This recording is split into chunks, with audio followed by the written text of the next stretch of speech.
Hey everybody, welcome to Habitat Now. I'm your host Aaron Shea. I'm sure more people will be joining us during this presentation as we visit Zac Weinberg across the pond over in the UK. So it's around 6 o'clock his time. Grateful to have him. He's a busy guy. He's got a family like I do, so I know what he's doing day by day besides trying to work, which is insanely difficult, believe you me. So I'm grateful to have you here, Zac. Thank you again for joining. I'm going to take over your screen and go through a little housekeeping. Not too much to talk about. Well, one cool thing, but let's continue on here. There's that little logo. So I just had our first gas meeting talking about how the system works and what proposals are like, which was kind of fun because obviously gas is coming to Detroit next year. We're moving our international on paper then as well. And we're tying into the gas conference, which is going to be kind of exciting. And this is the first time it's ever been in Detroit. So make sure you're there, be square. We have I think it's our 32nd Masterworks auction online, just went online yesterday. So I'll be sending out details about that. It ends this month, August 25th. So it's kind of got a short 2.5-week opening, but there's some beautiful treasures on there. Pricing is really great. And we're hoping to find homes for some of these masterpieces that are all here at the gallery and have been consigned. This Judith Schechter was just dropped off recently. I managed to put it in the auction. It was the cover of one of her books. If you're a fan of hers, it is an amazing piece to collect. We have an exhibition for John Moran, who was on this last current season of Blown Away. No spoilers here, but if you want to watch a talk we did with him, one with him last week, and also come and see his work, it is incredible. It's powerful, moving, and we kind of jammed it in the middle of our international, so there's still plenty to see here at the gallery. So that's it. Without further ado, I'd like to welcome Zac. Zac, say hello, and Hello. I would love for you to say hi and take over the screen. I know Right. we're a bit there's no exhibition correlating with this work at the moment that Zac is going to be showing. He's got some work coming down the pipeline. He's just been busy doing a lot of things. So I'm grateful we were able to have him join us today. So let me know when you're able to share, Zac, and we'll let you start your presentation. Right. Get Here the we same go. laptop. There you go. And we'll see your Right. screen. So let's see here. Let's do the full screen thing you did yesterday. Yeah, And we should be in business. And you are good. You're we perfect. look We're good. good. We're good. We sound Right. good. You look good. Let's do this. Beautiful. Well, thank you so much, Aaron, for the invitation. It's certainly an honor to do this and talk to you all about what I'm thinking about and things I've done. So without further ado, so we're going to jump right in here. So this is a piece that kind of encapsulates my thought process about glass making and my approach to it. So this is a kind of controlled environment for this live cactus that was built out of blown glass components that are definitely reminiscent of piping that we enables the infrastructure that surrounds us. So we got some plumbing fittings and electrical components all enabling this plant to grow, yet sort of isolating it and presenting it, but restricting its ability to move. However, I have shown this piece 3 times, and every time I've had to build a new component for the top of the cactus cage, as it is a live plant and does keep growing. So it's still growing today. You still have to keep still it. growing. That's great. As far as I know, it's no longer in my possession, but yeah, last time I checked. So I was thinking about this. This is the glass assembly from the Stanley Miller experiment was they sort of recreated the what the atmosphere of early Earth would be like and introduced an electric charge. And then the result of this was producing these amino acids, like the sort of building blocks of life. So the glass is inherently beautiful in this thing, and what I love is it's this atmosphere that we can observe. And so thinking about the things inside, another way glass is used is, of course, you can look but you cannot touch. Your jewelry stores, and something I'm always thinking about is how the ways that we work with glass. I'm primarily a glass blower, and how everything is mediated through a tool. And so we never actually touching the material itself unless it's it's cold. So or you're crazy like Laura Donifer. You smack it while it's hot. Sure, do it. It makes you happy, but Yeah, and so looking at these early light bulbs and just seeing like the various approaches to getting this very simple electric light to happen, and all the different approaches to that. So these interests kind of manifested in this piece as well. So this is a cast block of glass with copper copper wires in the mold itself, all been polished on the outside. And so, this was, it was a simple idea, just use glass as an insulator and copper as a conductor. They're compatible due to a similar coefficient of expansion. And just put these materials to a functional end. So to go back, there was big on the last piece. There was a switch on it too, turn it on and off. On the edge of that, is there a switch? How's it turn that's on? coming up. So yeah, Okay. stay tuned. Got it. All right. So to go back in time, mom and dad. My mom's a piano teacher, and my dad worked in the movie business as a set decorator and props guy. So definitely their careers influenced the way I work. The sort of practice and repeating and sort of bodes well for glass making. And then my dad's ability to sort of make an environment for things to happen is also something that I continue to work with. This is where it all started. This is Haystack Mountain School of Crafts. By the way, I'm coming to you from Sunderland, UK, Old England. I grew up in New England, and so I was pretty close to the Haystack School growing up. Never really sort of knew the full potential of this thing until I finally took a glassblowing class there. And the rest was history, and met some kids that were going to Alfred University in the ceramics class, and they said, we have a glass program, and I checked it out. And yeah, so these are went to Alfred. These are some works from my BFA exhibition. These are Venetian koozies that are blown to perfectly fit a 12-ounce beer can. And this is sort of a homage to my dad's profession, but what we did here is built a set in the gallery, and then I had a painter painting me while the gallery was open and people were walking around seeing the work. So a very cropped image residing within the larger space. So to fast forward quite a bit, so I'm going to go through a couple different pieces that just sort of give you a survey of the way that I'm working with glass. I was invited to make a piece for a show at the Museum of American Glass to sort of curate a cabinet.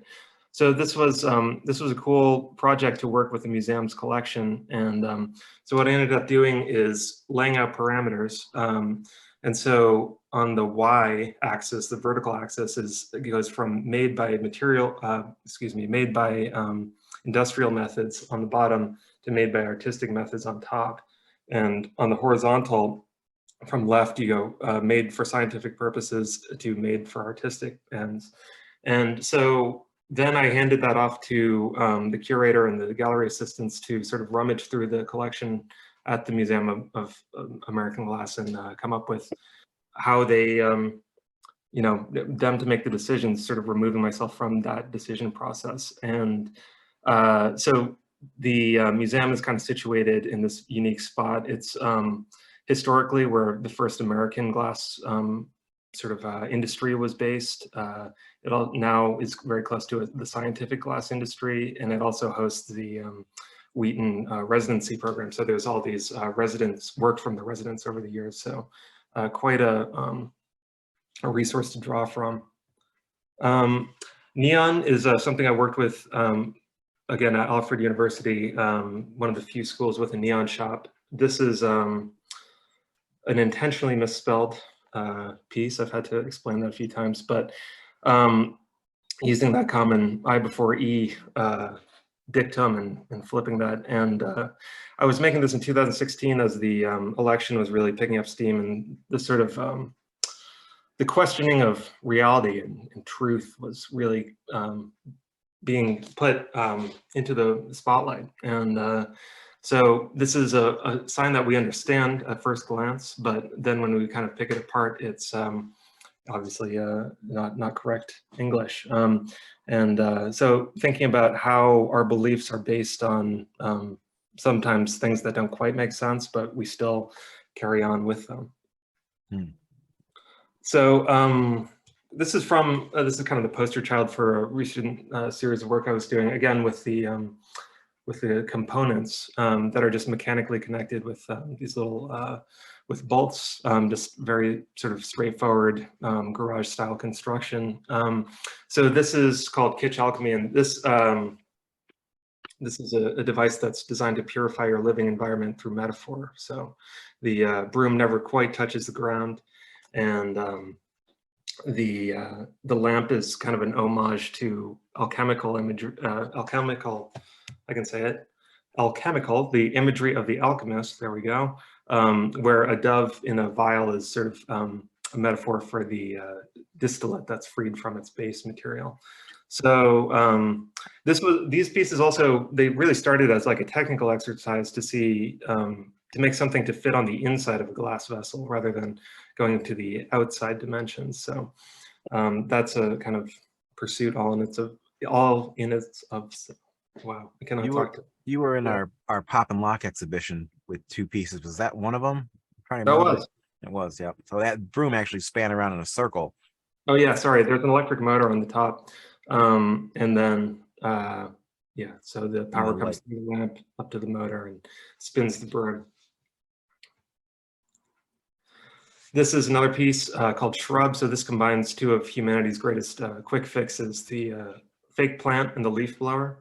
And so the leaf blower just kind of moves the leaves out of the way, where the fake plant is this sort of psychological connection to the natural environment. So this is connected to a self-timing switch that's activated randomly once an hour and just kind of makes a bunch of noise and pathetically rustles the leaves. This piece is over under. So thinking about the overhead compartment or under your seat, which is what where they tell you to put your carry-on luggage when you're on that airplane. So again, thinking about convenience and what is convenience if we can't have it all the time, and we're constantly, again, on the airplane, you're just watching the guy desperately trying to send that last text before takeoff, and yeah, this is a recent version of that. This is currently on display at the Coburg Glass Museum in Germany, part of an exhibition there until next month. Carrying on with that idea, these are some vintage flashlights with these that are encased in this in these cone shapes, which are kind of like the classic storybook illustration of a beam of light in the dark. So thinking about that as a sort of a vessel for its source. It's like a mobile. Does it move around? No, this stays stationary. I mean, you can adjust the heights of the lamps, but no kinetics in this one. Intentional kinetics, I should say. Mm-hmm. So I recently had the opportunity to do this fantastic arts industry program through Pilkington Glass down in Toledo. I should say, oh no, I will say that's coming up. So anyway, this was kind of an introduction to their materials and their factory and their engineers, and you just sort of bring your ideas to that, and fantastic program, and it keeps getting better every year. So one of the ideas I proposed was abstracting this. This is Bernini's bust of Louis XIV in all its glory on the left, and so thinking about how in a computer how a computer sees things is an image is made up of pixels, or in 3D it's made up of all these polygons in any sort of 3D modeling program. And so just thinking of how a computer would interpret Bernini's like overly ornate, ornamented bust here, and how a computer would interpret that. And so taking that into Rhino 3D and just kind of breaking that down to a very sort of low polygon number of sides here, and then translating that into stained glass. So this is the cardboard model on the left, and the sort of the beginning processes of the stained glass construction. This is standard copper foil and solder technique. And the glass I'm using is this, it's called Miro View, and it's commonly used to hide flat screen TVs. So if there's no light coming in from behind the glass, it looks like a perfect mirror. And then as soon as you put a light on, the mirror goes away. So it's pretty interesting product. And then this is the final piece. And so the mirror glass kind of has the effect of, as you walk around it, some panes are completely transparent and some are completely mirrored as you move around the piece. And so thinking about how we see objects for the large part these days is all through these flat planes of our various devices. And this piece will be part of an exhibition at the Delaware Contemporary opening next month. So there you Great go. news. Yeah, and then another sort of connection to the mirror. So the question of why Louis XIV has come up repeatedly. Besides the sort of Baroque styling, he also has this kind of incredible collection to mirrors. This is the Hall of Mirrors at Versailles. And thinking about how valuable a mirror was at one point in time, and these were all imported from Venice, and it was a very safeguarded technique to make a mirror, and therefore expensive. And so this was just such a display of wealth. And whereas now we see mirrors everywhere, they're ubiquitous, and they're on every building, for better or for worse. And so, yeah, and so this was another project. Again, this is going from that cast block of glass. So this is fused sheets of their low iron glass and laid out a sort of more complicated circuit for this thing. So this kind of takes us to where we are now. So like I said, currently in Sunderland, from Toledo, Ohio. Previously, I was there for 4 years I was working as the tech in the glass studio at Bowling Green State University. And so got to know Toledo and its kind of industrial past and current production, because there's still quite a humming glass production industry in Toledo.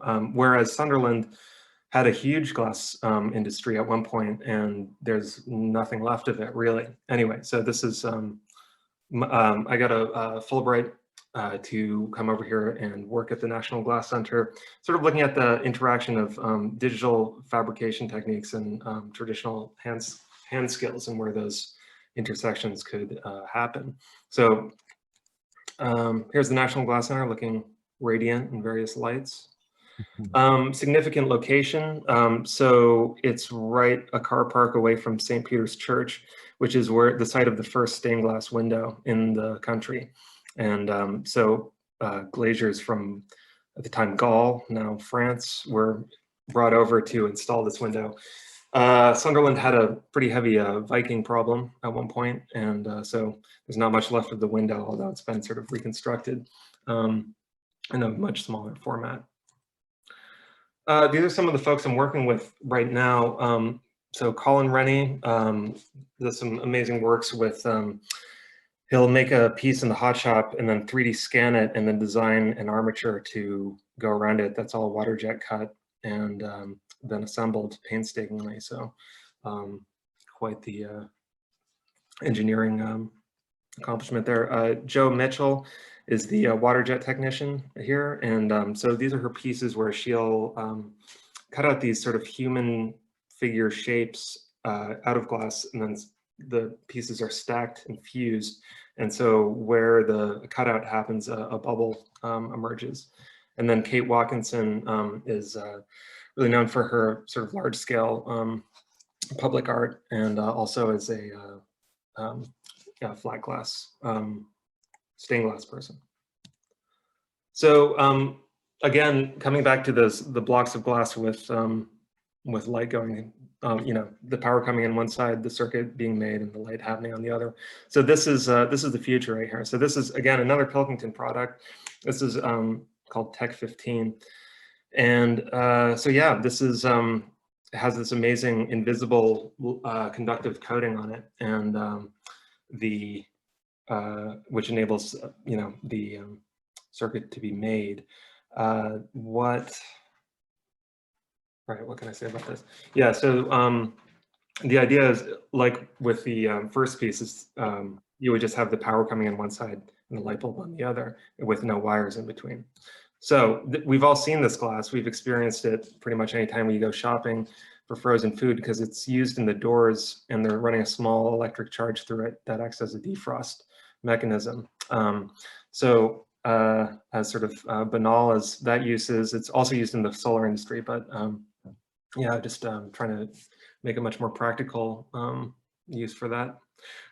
However, this is where I'm at right now. So yeah, dealing with what the material wants to do and can do versus my aesthetic ambitions. Yeah, I'm left in non-functional purgatory, making a lot of these things, which are just dumpster bound.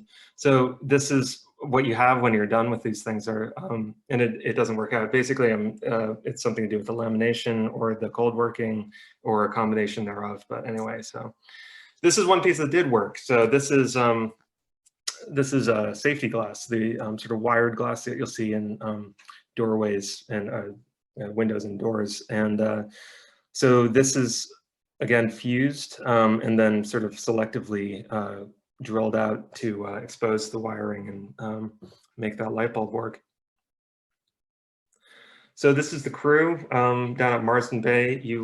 If you're sort of in the glass field, you're probably more familiar with my wife Joanna Manusis's work. And then this is our kiddos, and this is about 20 minutes up the coast from us, this amazing Marsden Bay, where right now it's like seagull roosting season. So the whole cliff face is just this like undulating effect of seagulls. Quite the experience. Thank you. And this is me.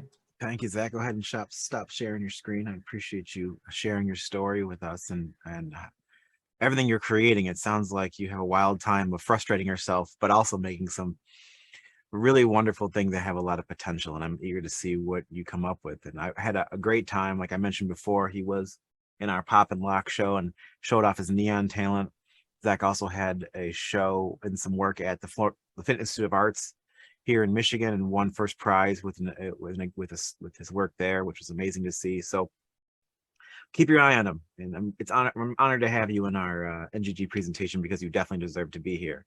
And we may be seeing you next year for GAS, so we'll hopefully have a chance to see you again in person here in Detroit, because I know you're talking about doing something or visiting out here, so it'd be great to have you. But thank you everybody for joining me today.